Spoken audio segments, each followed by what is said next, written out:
ऊर्जा मन्त्री खड्का भन्छन् अब लोड सेडिङ सुरु हुन्छ। सरकारका ऊर्जा जलस्रोत तथा सिँचाइ मन्त्री दीपक खड्काले साँझको समय लोड सेडिङ हुने बताएका छन्। राष्ट्रिय सभाको बुधबारको बैठकमा उनले उद्योगमा लोड सेडिङ भइरहेको र अब आम सर्वसाधारणको घरमा पनि लोड सेडिङ हुने बताएका हुन्।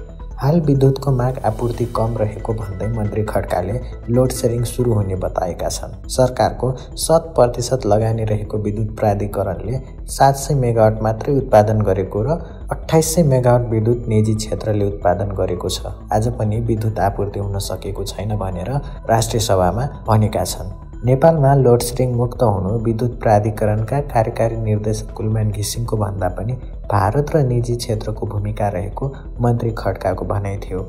उनले नेपालमा लोड सेडिङ अन्त्यका लागि भारतलाई धन्यवाद दिनुपर्ने दोहोर्याएका हुन्। यसअघि प्रतिनिधि सभा बैठकमा पनि भारतलाई लोड सेडिङ अन्त्य गरिदिएकोमा धन्यवाद दिनुपर्ने अभिव्यक्ति दिएका थिए। मन्त्री खड्काले प्राधिकरण नाफा गएको भनिए पनि महालेखा परीक्षकको कार्यालयको प्रतिवेदनमा 2 खर्ब रुपियाँभन्दा बढी घाटा देखाएको बताए। प्राधिकरण नाफामा रहेको भनी गरिएको दाबीमा कुनै सत्यता नरहेको उनको तर्क थियो।